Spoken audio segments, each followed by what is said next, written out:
But we'll go and get started just to respect everyone's time as well. My name is Temple Northup. I am the director of the School of Journalism and Media Studies here at SDSU. As such, I've kind of oversee all the programs that we have. We've got 2 master's programs, 4 different undergraduate majors, minors, certificates, all sorts of things. So they all kind of fall under me. And my main task is to make sure all the trains operate on time. And like from your perspective as an incoming graduate student, that you graduate, that we have classes for you, you graduate in 2 years if that's the timeline that you're going for. And that hopefully you have a really great experience while you're here. And so that's my main role. But the person that you interact with the most is Dr. Amy Schmitz-Weiss, who will be leading the orientation today. She's the one who you've presumably had some contact with already. If you're on this call or watching it later, she's the one who shared the link with you and oversees all aspects of our graduate program. So welcome everybody who's with us, and let me turn things over to Amy. Thank you so much, Dr. Temple Northup. We really appreciate you kicking things off for us. And welcome to all of you who are with us today. And for those who may join and see this later, I am Professor Amy Schmitz-Weiss here in the School of JMS. And I am happy to have you with us today to take you through our graduate program and just go over and give a few pointers and tips on the admissions process in terms of putting together your application. Uh, and during this time that we're going to be together, you're going to get a chance to meet with some of our faculty that teach in our graduate program, as well as getting to meet with some of our students as well, and alumni who've gone through our program to share their experiences in the program as well. And then lastly, we'll save some time at the end for a Q&A if you may have some questions. So do keep note of those questions as we go through things, because you can save them for the end in terms of what you may have on top of your mind in particular. So just to start off, just to let you know, in case you may not be aware, our Mass Communication Graduate MA program is a 10-course program over 2 years. It is a total of 30 units, so it's basically 3 units per course. And it's typically during the fall and spring semesters that our students are enrolled in our program. And typically it's about 3 courses per semester. We usually don't have course offerings in the summer. It's quite unusual. There may be some courses that are offered in other programs across the campus during the summer, but typically it's around the fall and spring semester that our students are enrolled in our courses. In terms of the overall program, we have a culminating experience at the end that allows the student to demonstrate everything that they've learned and the experience that they've had in the program. And this ties into either doing a thesis, which is a big research project that they dive into from A to Z in terms of launching it and diving into it, or they complete a comp exam on a series of different subject areas during their time in the program as for their culminating experience. In our program, we have the 10 courses, and the 10 courses are broken down as you see here in the slide. We have 2 core courses, which are called 600A and 600B, and those tie directly to setting the foundation of learning mass communication theory and its principles within the mass communication field, as well as understanding the methodologies that have been at the heart of mass communication research and scholarship. From there, students then have a chance to dive into taking some other courses in each of the different core areas you see here. We have a research methods section where one has a chance to take one course under that umbrella from a series of other options. The theory core, which is also another course option of from several that they can choose from. The applied media core, which they can take 2 courses out of a list to choose from as well in our program, and then electives that round it out for the last 4 courses. And these can be courses that are within our school of JMS, but also can be external to our course, to our program as well, in other departments and other programs across campus as well. So students can look to other areas to help bring together their final program of study. Overall, in our program, it really is applicable to those who are seeking to pursue careers, who may want to teach at the community college level, who wish to continue their studies in mass communication and media at the doctoral level. And in some cases, some of our students go on to pursue careers in new media communication industries as well. So it really depends on the student in terms of their trajectory and path of where they'd like to go for their career. Now, to dive into the application process, if you're really excited and wanting to apply to our program, which we hope you will, there's a couple of different deadlines to be aware of. If you have heard from me before, or if you've been on our website, these deadlines may be familiar to you, but also they may be new. First of all, there's a couple of different steps to go through. The first step is to actually apply for SDSU through Cal State Apply, which is the overall CSU application system. And that is to be done by February 1st. Once you've completed the Cal State Apply application, you'll then receive an SDSU ID that's a unique ID to you that allows for you to then apply to a specific program at SDSU. And this ID can take up to 2 weeks to get from the university system. So all that to say is stay tuned to your email for that information so you can use it accordingly to apply to our program. If you're on the Cal State Apply area, you'll have to scroll down to our particular program for M for mass communication, or with the SDSU website to find our program. I've also provided a quick link here that you will receive after you watch this video today that allows for you to get quick access to these links. The Interfolio link is where our JMS specific application is housed. And this allows for you to apply to our specific program. But you do need to have that SDSU ID in order to apply. So again, you need to think backwards in time from February 1st to make sure you have access to that SDSU ID before that deadline, so that way you can apply to our program.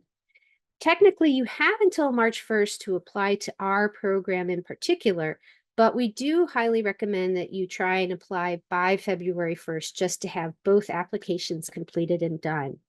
And with that, once you've submitted your SDSU application to our program and the Cal State Apply application, you then will be contacted no later than mid-April as to the status of your application from our school. Now, what does this process look like if you haven't started it yet? Well, with the Cal State Apply process, there's a couple of different steps to go through. First of all, on the left here, you'll see some important information that is needed before you start your application. One is having your Social Security number if you have one. Second is being able to identify your citizenship status that's identified in the documentation accordingly. Then you will also need to provide a credit card because there is a $70 application fee that is non-refundable, and also providing information about annual income. And once you have that information ready to go and on hand for the application, on the right side you see here is the steps to completing the application process. There is the Cal State Apply application process, which is multiple steps in terms of completing your personal information, your academic information, financial information, etc. Once you've completed that information, then you have the my.sdsu account that you will then receive. From there, you can then submit transcripts to the university, as well as providing proof of English proficiency if required. And then at step 5 is then when you have the JMS specific application that you would provide based on having access to that my.sdsu ID you receive. And then lastly, then you'd be able to review your application status as it goes through the system to see where things are. Now, just to go into a little bit more detail about our school application.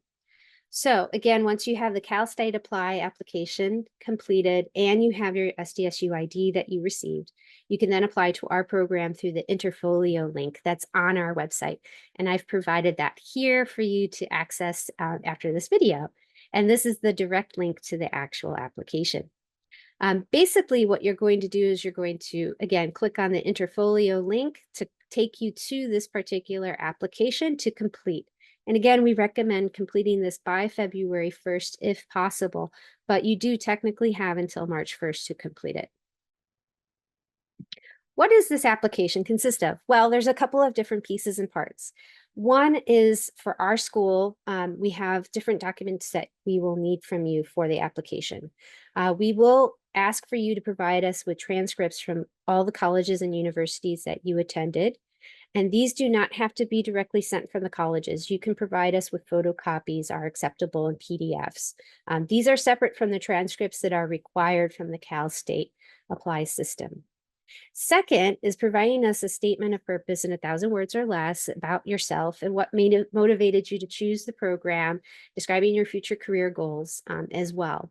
We've actually put a template up on the website that you can reference and look at to help you with putting together your statement of purpose. I highly recommend, if you have not seen it, to definitely go in and click on it to review it, because it does provide a lot more information as to what the graduate admissions committee is going to be looking for in your statement of purpose to have a better understanding about you. Third is having a resume as well as part of your application. And fourth, English language proficiency. And this is required for applicants who do not possess a bachelor's degree from a post-secondary institution where English is the principal language of instruction. Now, as part of this application, you do have the option to provide some optional materials, and this can include 2 letters of recommendation. And these can be from the academic or professional realm. It's your choice. And these actual letters are provided as part of your application. They do not get sent separately to our school. So they are part of your overall application that you do attach them to. And then lastly is a portfolio or writing sample if you wanted to also provide this too. Again, it's optional, but this could be, for example, an academic paper. It could be a sample of some professional work that you've done in your current media work or job that you've had in particular.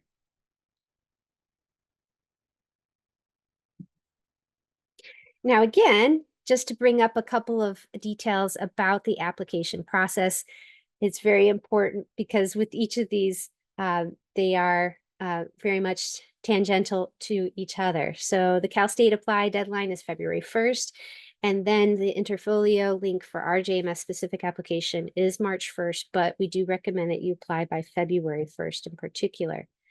And the reason for having these deadlines as they are is that with the February 1st deadline, it then allows for the university to process your application. And so from there, then your JMS application is then processed after that. And so having your Cal State Apply application completed by February 1st allows for you to then apply for the JMS application. If you miss the February 1st deadline, you're unable to apply to the program, unable to apply to the JMS application. And so both of these are, as I said, tangential to each other. So it's very important to apply to Cal State as early as possible and complete that application. You cannot submit transcripts or additional documentation until that application is complete, because the SDSU ID that you receive allows for you then to upload those transcripts and additional documentation that's required for the university as part of that process as well. And again, based on submitting these applications, the two, then one will get contacted no later than mid-April as to the status of their application by the school. And again, here is a link that tells you more details about our admissions.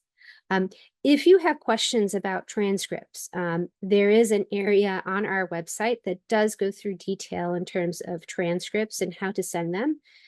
Particularly if one is an international applicant, there are some additional steps that are needed by the university to provide your international documentation, proof of degree, and if your transcript is not in English, there is a request for a translation of that degree and transcript that's required. And so on the website, our website, as you go to this link here, we'll go through detail to tell you exactly how to go about completing those steps for international transcripts and what is required. It will take you to a different link that allows for you to scroll through by country to see exactly what is required from your country for your particular degree, as well as transcript that the university may need for that application as well. And I think with that, we will take a moment here now for us to talk with some of our faculty. And again, if you've got questions about the admissions process with your application, hold those questions and we will answer them in a little bit. But you're going to hear from several of our faculty here in just a moment. They have taught in our program for several years. They do amazing research and work, have been on a lot of different collaborative and exciting projects, both nationally and internationally. We have with us today Dr. Hongmei Shen, who teaches in our PR area, Dr. Lourdes Cuevas Chacon, who teaches in our journalism area, and also Dr. Kay Sweetser, who teaches in our PR area as well. And so what I'm going to do is pass the baton on to Dr. Kay Sweetser, who's a professor here in our School of JMS. She's also director of the Glenn M. Broome Center for Professional Development and Public Relations. Thank you, Dr. Schmitz-Weiss. So as said, my name is Dr. Sweetser, and my pronouns are she, her, and ma'am, if you are so inclined. I have been at JMS for more than 10 years, but I've been a big girl professor for about 20 years. I did my graduate work at the University of Florida, Go Gators, and I'm really excited to potentially welcome you to SDSU so that you can start this amazing, wonderful journey of research and strategic thinking and taking not only your career, but really your life to the next level. So in the curriculum, I teach the first semester graduate research course. It's called JMS 600B. So it was one of those required courses that Dr. Schmitz-Weiss mentioned.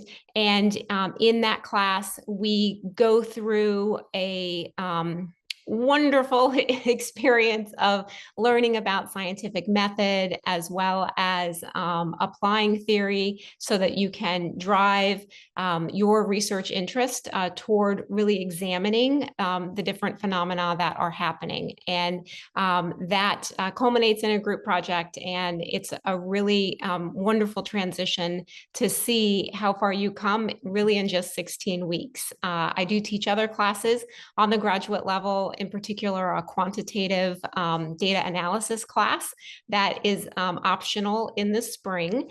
And I love it when I have students go from 600B on into my next class, which is that JMS 620.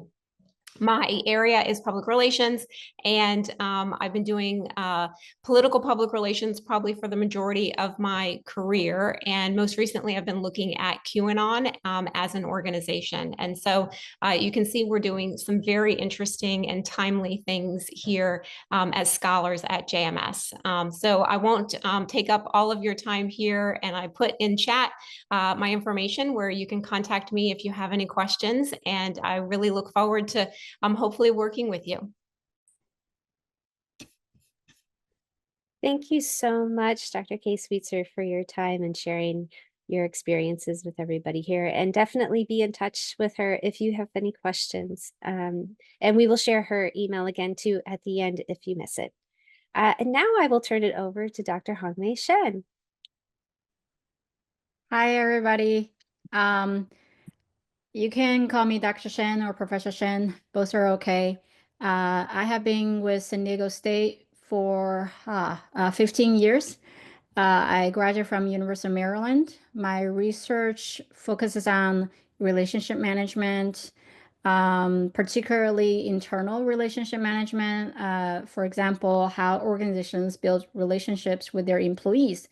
This semester I'm on sabbatical, so that means I take professors take a research leave, focusing on their research. So for my sabbatical, I've been looking at how organizations help build community inside their organization. What are the strategies that they use so that employees will feel engaged and they will contribute to the growth of the organization voluntarily. So on the side, I also do other research such as crisis communication, look at how organizations usually, what are the strategies that they engage in a crisis situation. I also teach the crisis communication class in our school. I serve on the Commission on Peer Education. It is the authoritative body that really dictates the way that we teach our PR students in both undergraduate and graduate programs. And this semester, the commission is last 2023, we released a report on the undergraduate PR education. So this year we're working on in the process of looking at graduate PR programs. So those are the different research projects that I work on. And in terms of teaching, I have taught across the curriculum, such as PR theory, PR research on the undergraduate and graduate level, and also research methods, 600B, 600A, which is the Intro to Graduate Studies, 620, which is advanced research methods, like 780, which is advanced PR theory building. So a bunch of different classes I have taught both at the undergraduate and the graduate level. In terms of selective, I usually do the crisis communication class. So I'll be probably interfacing with you once you get here in the fall in a variety of different ways. If you're interested in PR, let me know.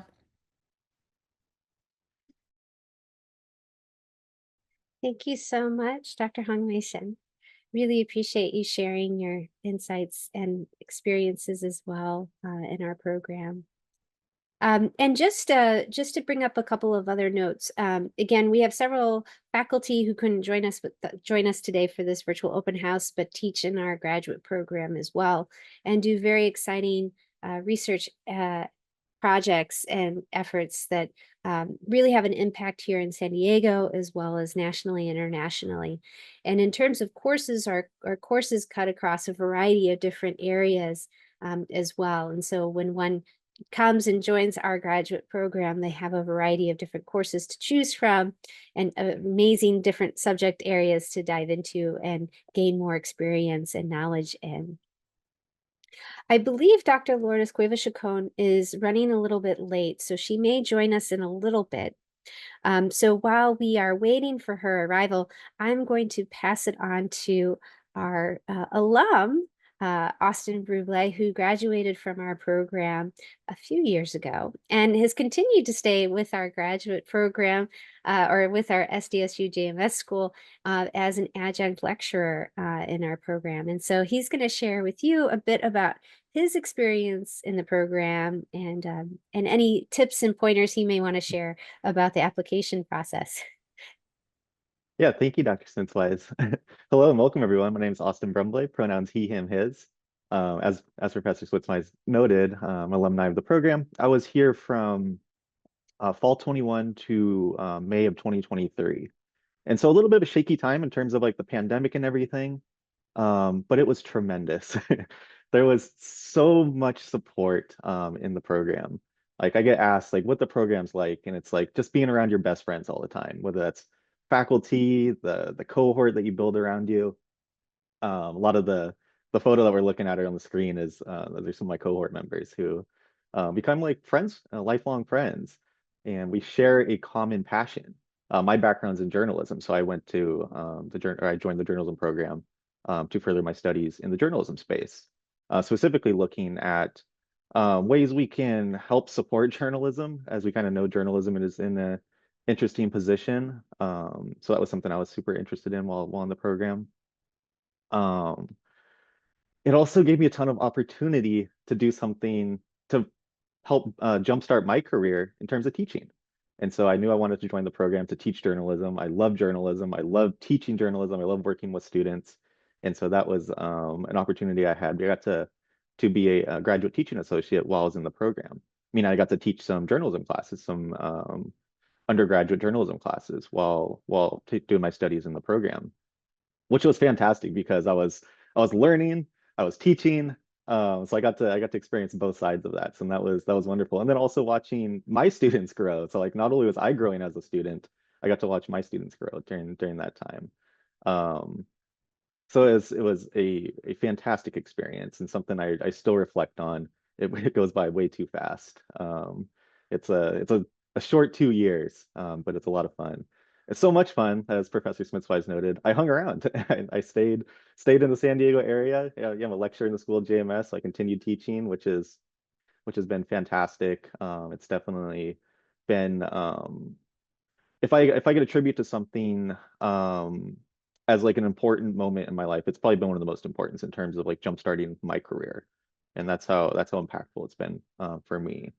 And to kind of go back in time a little bit, thinking about where I was when I was considering joining the program, I knew I wanted to focus in the journalism space, in the media space, and SDSU being San Diego, it's one of the nicest places, in at least in my opinion, and in the area.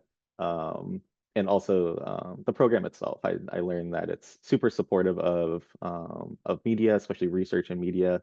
I didn't know much about research at the time. I'm an applied journalist, and so lots of my work was just applied journalism.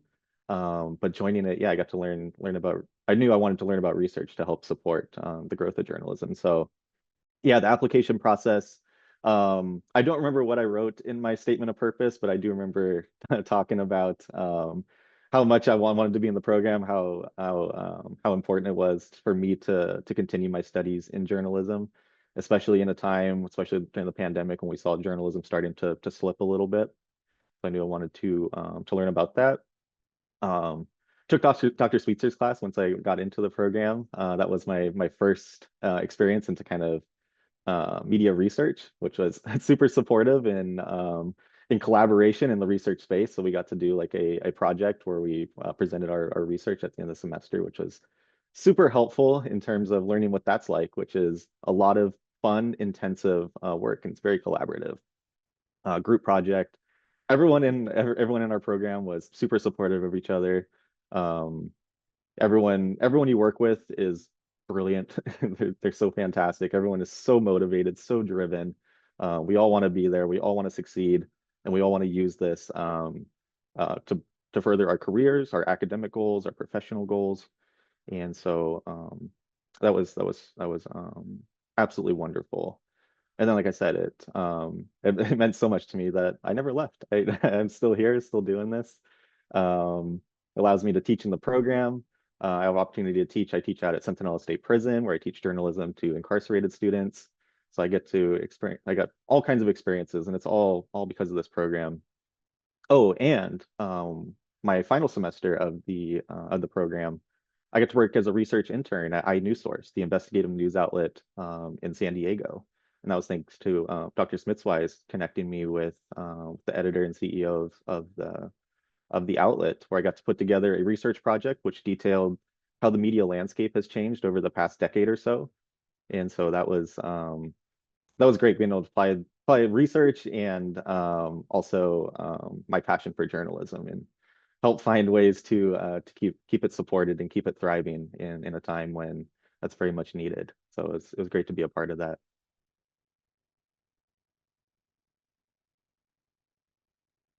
And if anyone has any questions too, while I'm kind of talking, yeah, feel free to chime in. Thank you so much, Austin, for sharing your experiences in the program and how they have continued to happen here in our school JMS with your teaching in our program. And also, if Austin would like to share his email, he can also share it in the chat box for folks if they want to be in touch with you. Here are some important links that we covered today in terms of the Cal State Apply application, our admissions information for our JMS grad application, as well as the direct link to the application, as well as the email addresses for everyone here today as well. So you can be in touch with us if you've got questions after today that you want to email us about. But with that said, why don't we jump in? If there is any questions, we'll open up the floor. And if anyone wants to ask Austin questions first, from the student perspective, feel free.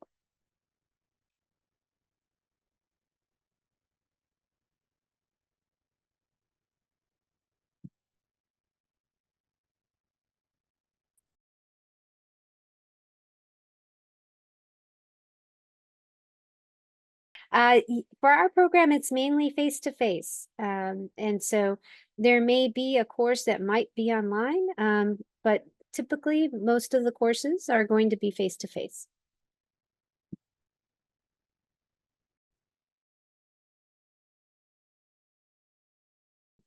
Why don't I'll give you some pointers and tips about this. And Austin, maybe you can share some insights from your experience and what you did when you were in the program. Well, it depends on the student in terms of their journey in the program and what they'd like to dive into. A thesis is a year-long project in our program in which one identifies a specific research area that they want to dive into, a specific phenomena that they want to explore, set up their theoretical framework and methodology by which they want to test out or answer questions of that particular research area, and embark on that for a full year with their thesis committee in particular. And so with that, the student typically will start working on that in the in the spring semester of their first year into the second year of their program. Comprehensive exams allows for the students to synthesize their learning through the 2 years of the program and apply it directly to specific comp exam prompts that they would receive on specific subject areas such as mass communication theory and mass communication methods that are at the heart of the program and foundation of the program. And those are scheduled in the last spring semester for the grad student, and they are online open book, but one does have access to all their materials to answer the exam prompts in a given designated time frame. So it really is an individual journey as to what the student feels that they would like to do in terms of how they see their culminating experience. Austin, would you like to address how you made the decision to go which direction? Yeah, so I went the comps route, the comprehensive exam, which I took, in March of my final semester in the program. And it was, I believe at the time it was like a 3-day or a day, three tests within the comprehensive exam, over a 3-day period where each one pertained to a class. I chose that. I was going to be on a thesis track, or was on a thesis track. I decided to change just due to other factors, and I chose the comps track. But it was a great experience to get to kind of got to use the learning that we did throughout the program, especially because we spent a lot of time studying for it. I think I started studying for that in like November, December of that, going into my final semester. So I was studying for it actually the semester before final semester.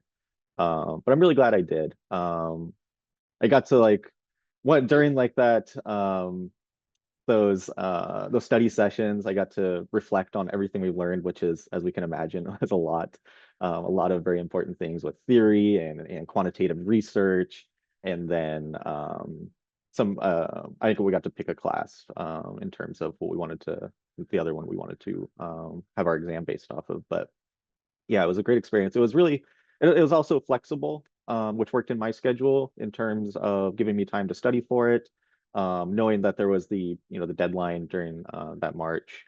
And so yeah, it really worked out for me. I think in my cohort, some of us did comps, and then a few of them did thesis track. But yeah, it's that flexibility is fantastic in the program, which I really enjoyed. I would see if Dr. Hongmei Shen would like to talk a little bit about her experiences with her grad students in the PR space. Sure. Our graduate students have had internships while studying for grad school.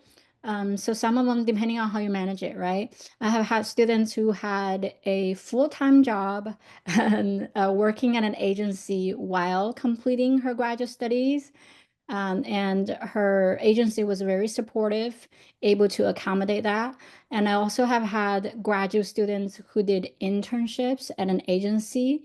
And then upon graduation, they started like working there full time. So that's another in terms of like internship and job opportunities. Another thing about project that you asked. So in our classes, the intro, when you take the 600A, 600B, they're all, you're going to do projects, research projects. And you can examine, for example, topics that are relevant to you and also benefit the practice, right? And they can result in, for example, conference presentations. They can result in presentations that you may use at job opportunities, right? So I think a variety of different ways that you can work sort of like your future career consideration into your program of study, really depending on where you want to go after you graduate. And I think people's interests can change, right? I have had, so one of the graduate students who had a full-time job when she was in our program, she later on decided, oh, I want to be a PR professor. So she went on, then got a PhD, and now she's an associate professor at Arizona State University. So, you know, that's like really, I use that example just to say that it really depends on how your individual interests may evolve as you continue in the program. I hope that answered your question. I will turn that over to Dr. Temple Northrup. He is the one that makes those decisions as to the graduate teaching assistant positions for semester to semester. Yes, and it's a complicated process actually, but I'll try to simplify it as much as possible. When you apply or in that application process, the graduate committee who looks at admissions makes an initial recommendation of who they think would be well qualified, and we make that offer to. Those aren't the only people who necessarily get to do it, but that's kind of the initial evaluation of who they are. So anyone who comes to me, I'll then look at their resume, maybe their statement of purpose, and set up basically a time to talk with you just to understand your background and your interests. Because there are a number of different courses that exist within the program that you're able to assist with. So we have an introductory course that in the fall will be called Digital Literacy. It's changing names, so that's news to like Austin, who's been here. But JMS 210 will have a new name in the fall. It's called Digital Literacy. So those have discussion sections where you can help with. We have a media law and ethics course that potentially you could lead discussion groups. We work with a School of Communication. There's or Introduction to Oral Communication or something like that is a massive class. And so those, we have opportunities where you can be a discussion, a section leader for that. And so it's really just me listening to you and figuring out what are your interests and then trying to find the right match in terms of which classes that you would have. And there's a flexibility in terms of how many you offer or how many you do. There's a minimum number of courses that you or hours per week that you would have to do, which I think is like the equivalent of 8 hours per week is the minimum you need in order to get tuition waivers or partial tuition waivers. And so I meet with you and say, you know, what are your interests? And then also, how much do you want to work? We might say, oh, your first semester, why don't we work this much? If you feel like you're great, we can increase it as it goes. Or you might say, I'm ready, give me the maximum, and I'll give you the maximum, and we'll see how that goes. So that's the basic process. And then once we figure out what you want to teach, I'll connect you with the specific faculty who are over the larger sections of the class that you'll be supporting. So before the semester starts, like the week before the semester starts, there's training depending on which class exactly you're doing. So that's just to help you in the classroom from the very first week, so you're not just stepping in and have no idea what you're about to do. And then you work every week or regularly with the faculty members who lead the large sections. So you will have, again, depending on the class, will depend how many hours you're in it, but you will have direct supervision over these sort of breakout sections. So for instance, the digital media, the media literacy class meets 2 hours a week online, and then in very small groups, they meet 1 hour per week where they'll discuss things that are going on within the media, for instance. And so you would be the one who's actually responsible for that group. Their grade is determined by a combination of the big group and then what you see going on in the small one. But there's no like test to prove your competency. There are, if teaching is something that you're really passionate about and you really want to develop, there are teaching courses now available. We don't offer them, but you can take them as an elective that goes through pedagogy and best practices and things like that. So if it's, like I really want to teach at the community college or even high schools or wherever you might be, there are additional resources available to you that we can connect you with. I was going to also add, Austin, if you wanted to give a few more points too on the GTA experience for Jessica, that might be also helpful since she was just asking about that. Yeah, definitely. Yeah, so my first semester in the program, I taught, was it JMS 220, which is the Intro to News Writing class, and JMS 210, which is the social media class. And so that's led by Dr. Rebecca Nee. And she actually structured that class for GTAs. It's almost like a supportive class for GTAs. And so the way it's laid out is super helpful for GTAs. So we lead a section once a week where we talk about like current events and such in the social media space. But the way she has it structured is it's very laid out to what things we could talk about, ways we can help support students, ways to help grading. So it's very, very planned and laid out for us for structured guidance, especially kind of stepping for the first time into a classroom, which is super helpful. So it's not only do you get to teach, but you also kind of get to learn about teaching kind of through that class. So it was very helpful. So yeah, that was yeah, and I remember talking to Dr. Nee about that, and she said, yeah, she has it built. So basically, it's not only for the students, but also for GTAs to learn in that learn how to teach in that class. And yeah, workload wise, it wasn't too bad. It can be, it's a lot of work teaching, preparing, and all that, but it's if you're interested in doing it, it's worth it, and it's a lot of fun, super rewarding. And so and I loved it so much. I told Dr. Northup, like, yeah, more classes please, more classes please, and here we are. So we kept building on that first semester as I kept learning and progressing through the program.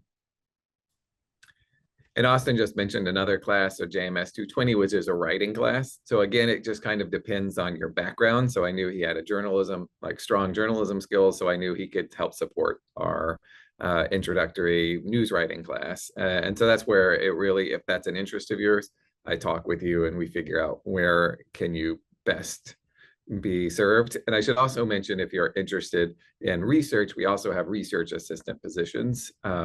Again, those I talk the most about teaching because the teaching are one of the ones that come with tuition benefits. So those are the ones, like, if you're paying for your own tuition, then you probably are most interested in those. But we also have research assistants where you work with faculty. Some will work at supporting classes where you don't have the direct supervision, like we've been talking about, but also whether we have like an eye tracking lab where we're doing really interesting research where, we're looking at what people are actually seeing on screens and things like that. So we have different research opportunities going on. So if that's more of your interest, we also have opportunities there. Again, we have the contact information that I shared earlier that you can check out and be in touch with us, along with the links to our application process. But again, if you've got questions, you can reach out to any of us at any time, and we'd be happy to provide any information that we can. And we do hope that you'll apply to our program for 2025.